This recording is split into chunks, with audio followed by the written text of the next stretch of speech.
gift I could ever afford her is a love like the Father's love. I want patience to flow from my heart every time the time itself is tested. I want kindness to be seen in every interaction that I have with her.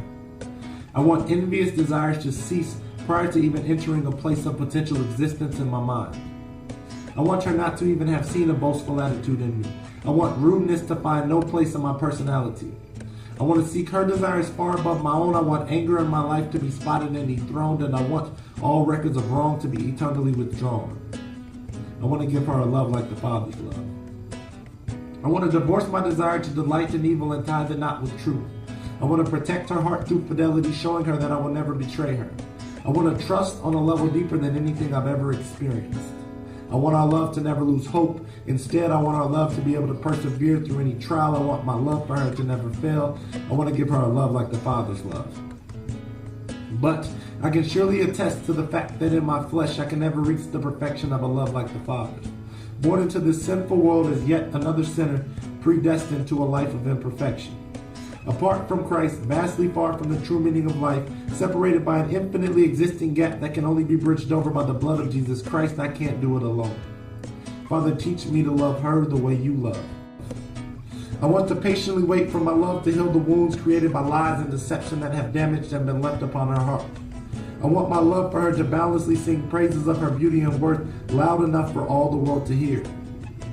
And even long after you call us home, I want my spirit to cherish her infinitely because endless is her worth. I want our love to shout as loud as the glorious trumpets that will sound on the day of your return, screaming to everyone about the sacrifice of love you made for the world. I want to love her so much that people wonder where a love like this can even come from. Father, I want you to be seen through our love. God, thank you for blessing me with my Proverbs 31 woman. Teach me to have full confidence in her, to praise and cherish her ceaselessly because she is worth far more than rubies. God, while I was still lost, you sent your Son to die for me. Teach me how to display such an incredibly sacrificial love unto her. God, teach me to surrender all. I want a love that will let nothing divide it. I want a love that is completely unconditional. I want a love that's strong enough to retain its passion even in the worst of times. I want a love that remains in the honeymoon phase for an eternity. I want a love that causes people to call me foolish for placing all of my trust into one woman. I want a love that makes my friends laugh at me behind my back for having the passion to love her to the most extreme extent, to truly love her the right way, the way God created her to be loved.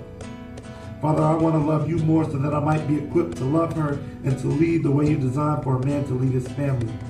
I want to love you more so that I might see what is in your good and pleasing, perfect will for me to do next. Father, I want to love you more so that I can learn to love her the way you love me. Because people tell me to live a little, but I want to die to my sinful ways.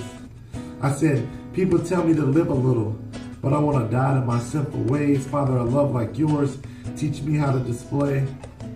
You said the greatest commandments are to love you and to love others, in which I find an underlying theme of love. And the fact that God is love I know is true. So since you died for me, let me live for you. I said the fact that God is love I know is true. So since you died for me, let me live for you. I want to give her a love like the Father's love.